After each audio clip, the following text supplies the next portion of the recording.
Yo, what's up guys, itll here, welcome back to another video. Now in today's video, I'm going to be talking about the new Regulation F rules that have been leaked through Serebii.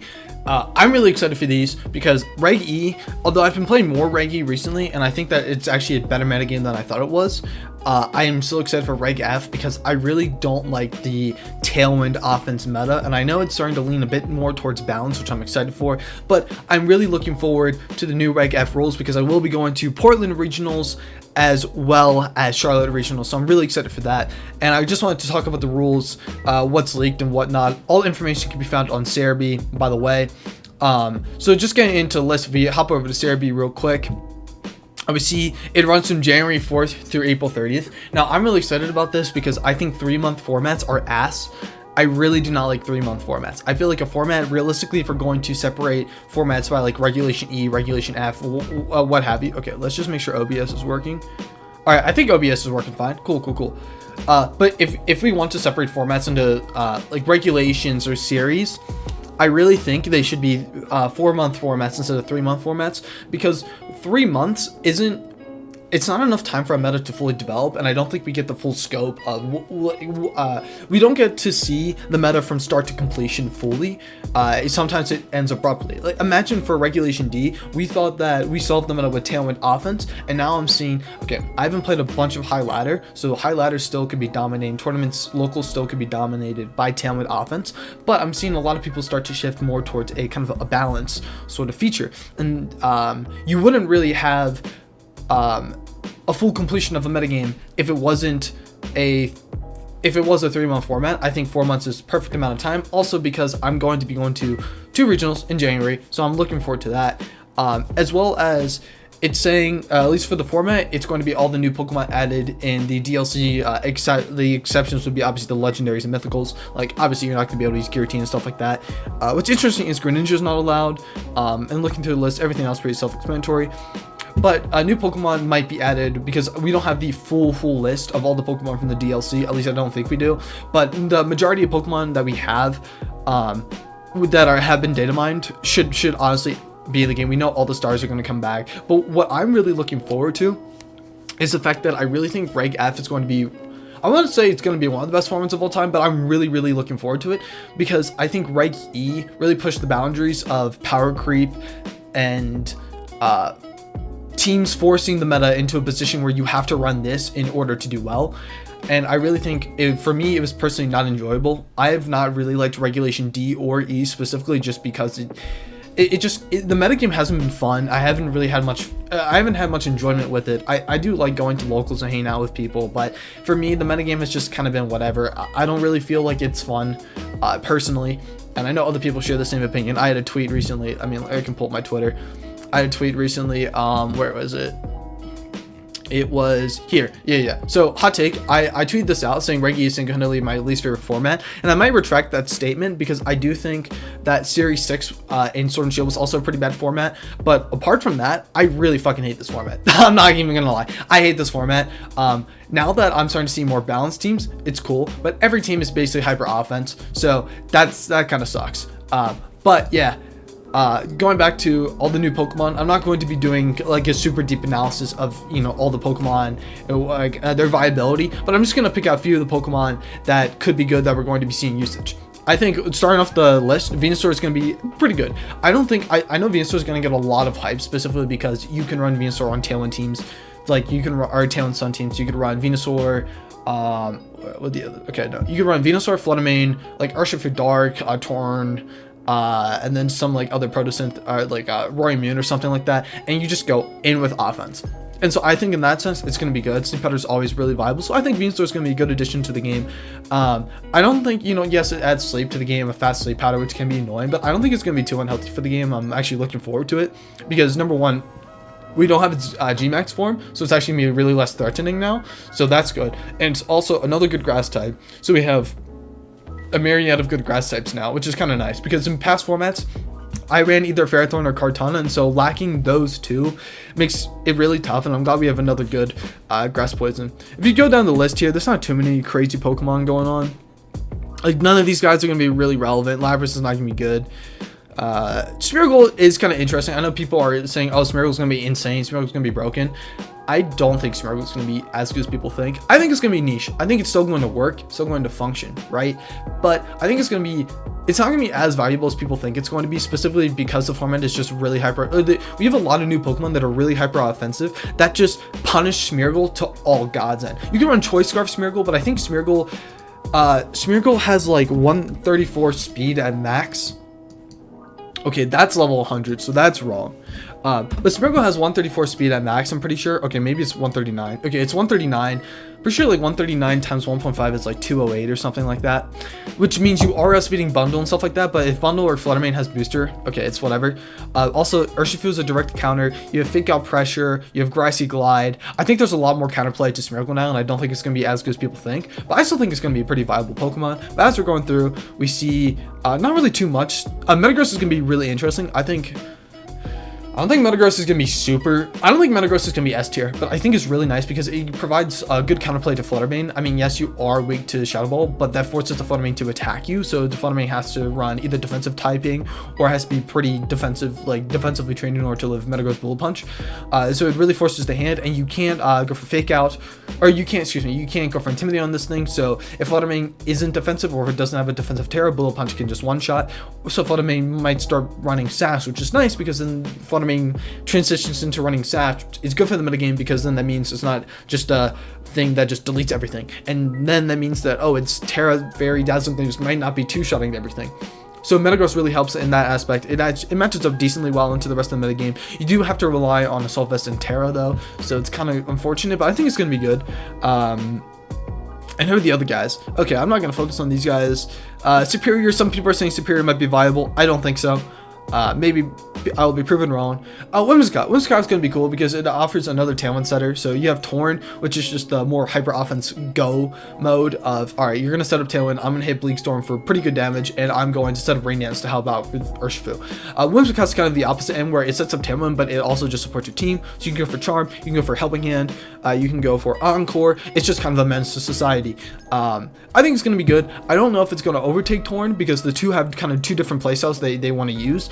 But I think it's another good addition. Now, I think I was watching Moxie Boosted's video. I was listening to Moxie Boosted's video last night while I was delivering pizzas for my job, and he was talking about how Whimsicott, he's not looking forward to Whimsicott coming back, and I kind of understand why, because Whimsicott is a menace, but I also am glad as to Whimsicott coming back, because that means if you want to run Tailwind teams, you're not going to be seeing the same Tailwind team every time, and that you have an option between Whimsicott or Torn for your Tailwind setters. That's what I'm really excited for, because that creates diversity in the Tailwind archetype, whereas Tailwind right now, it's very linear, or it was very linear. I'm starting to see a couple people branch out, but Tailwind's still pretty linear, so I don't like that. Reuniclus is actually kind of cool. I'm probably going to fuck with this mod a bit. It seems interesting. I don't think it's going to be top tier. But, you know, is it Magic Guard? I think it gets Magic Guard. What does this guy get? It's not Magic Guard. It's Magic. Is it Magic Guard? It is Magic Guard. It gets Magic Guard. So you can run Magic Guard Life Orb. It has good bulk, so you can semi-reliably get a Trick Room, kind of. Yeah, and it hits hard. It's actually the only Trick Room setter that immediately pressures out the gate, because, you know, you have Porygon 2 and it's like whatever, and then you can also run Overcoat. I mean, this thing has god tier abilities. I think Reuniclus is going to be a lot better than people think, specifically because the thing with Trick Room teams is Trick Room teams are either forced to run Safety Goggles or on like a redirection Pokemon like Indeedee, or Safety Goggles on their Trick Room setter like Cresselia. And, you know, people are speculating, it's not on this list I don't think, but people are speculating Porygon 2 is going to come back, and if Porygon 2 comes back, that's great, but Porygon 2 is so susceptible to Spore, and it's also susceptible to Iron Hands. So if a team has Amoonguss and Iron Hands, Porygon 2 is pretty much useless. If a team has Iron Hands and Amoonguss, imagine running like Citrus Berry or Mental Herb Overcoat. Like, you're not losing. You get up Trick Room. You're immune to Spore, you hit back Amoonguss for over half, you beat Iron Hands 1v1. Like, I think Reuniclus is going to be serious. I think Reuniclus is seriously underexplored Pokemon, and I think into the metagame, it's really strong, and people, I don't think it's going to be used right away, but I feel like there's going to be players, myself included, that are going to try to build with Reuniclus and find huge success, because I really think that into the Reg F metagame, I think it's going to be insane. It matches up really well versus I don't know how to explain it. It is a Trick Room setter that does not lose to common defensive Pokemon in the metagame, which is huge. So you don't have to go out of your way to have 10 million Pokemon to support your Trick Room set. Arenaclus just kind of does its own thing. Cool. Incineroar, I'm not going to talk about him. We know he's going to be good. I don't think he's going to be as good as past years. That's my take, because Dynamax really benefited Incineroar in the sense that there were a lot of offensive threats, and the main way to slow down the pace of the game was to have Incineroar cycle out with Parting Shot and stuff like that, and Intimidate Cycle to deal with the Dynamax Pokemon. So that's why Incineroar was insanely god tier. But I think it's definitely going to drop down a bit in usage just because the metagame, I don't know. I don't think it's going to be as good, but it's still going to be really good. It's still going to be a top 5 usage, 100%. But it won't be as dominant, in my opinion. Primarina is pretty interesting. I do want to mess around with Primarina, and I was looking at building like a Trick Room Life Orb team. I mean, you could honestly go like Reuniclus Primarina, and you're gaming. I can't spell. Also, my mic is in front of my keyboard. Okay, here we go. So you could build like a Trick Room team, have this guy be Life Orb, if you want, which is kind of cool. I'm kind of down for like a Life Orb Primarina. I think that's kind of neat. But I don't know how good Primarina will be. I think it's going to be niche. I think it's definitely going to have a spot because it resists both Urshifu. It's good inside of Trick Room. You have to Terra. But if you Terra Grass, you beat Amoonguss and you beat Iron Hands. So there's that. But it is a Terra reliant Pokemon in my opinion. I think you need Terra on this guy, which is kind of annoying. So I don't know how much usage Primarina will get. And then lastly, I want to talk about Duraludon or Archaludon. Archaludon's going to be absolutely insane. I don't think Duraludon's going to get play because if you look at Duraludon's stats, okay, page not found, of course. But Duraludon's stats are pretty good. It's just, you could run an AV on this guy if you want to, but 70-50 with an AV is not, you're not going to be getting too much value out of that anyways. And you'd rather just run, oh shoot, my mic. And you'd rather just run Archaludon anyways, to be honest. 100% you'd rather just run Archaludon, which is, you know, I think it's value, because like the special bulk is not there. I mean, you could go maybe like this plus AV, but I think you want Archaludon. I think Archaludon's not going to be insane, but I think it's definitely going to be pretty good in the metagame. But those are the Pokemon that I think are going to be definitely useful into the metagame. And what I've noticed is, as I've kind of gone through this Pokemon, I realized that what's really nice about each of these Pokemon is not a single one of the Pokemon I listed is such an oppressive offensive force that it forces the game into a position where you have to run kind of an offensive metagame, kind of like how Fluttermane, Iron Bundle, Chi-Yu, Torn with Tailwind, Bleak Wind, and Terra Water Urshifu, how they function and how they impact the metagame.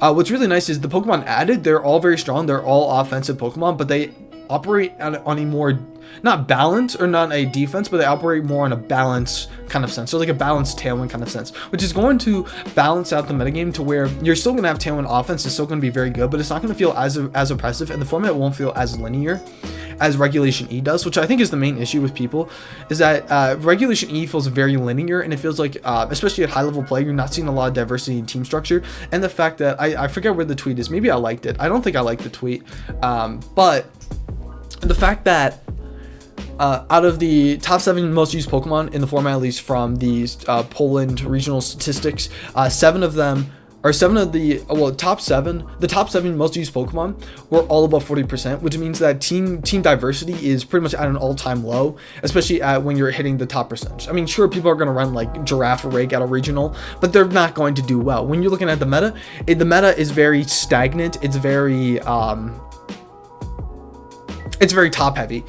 And so what I think these new Pokemon are going to do is they're not going to completely change them. They're not going to completely take over the metagame, but what they're going to do is, I don't think any of these Pokemon, besides like maybe a couple, the exception being like Incineroar is going to infiltrate the top 8 spot, but I don't think any of these Pokemon are really going to hit the top of the charts in usage. Maybe Whimsicott will, but what they're going to do is they're going to make it so the top Pokemon that we have now are going to be less used, and the metagame is going to be, the usage stats are going to be more spread out and diverse, which is going to make for a much healthier and fun metagame to play in, which is what I think a lot of us, myself included, are looking for. We just want a fun metagame.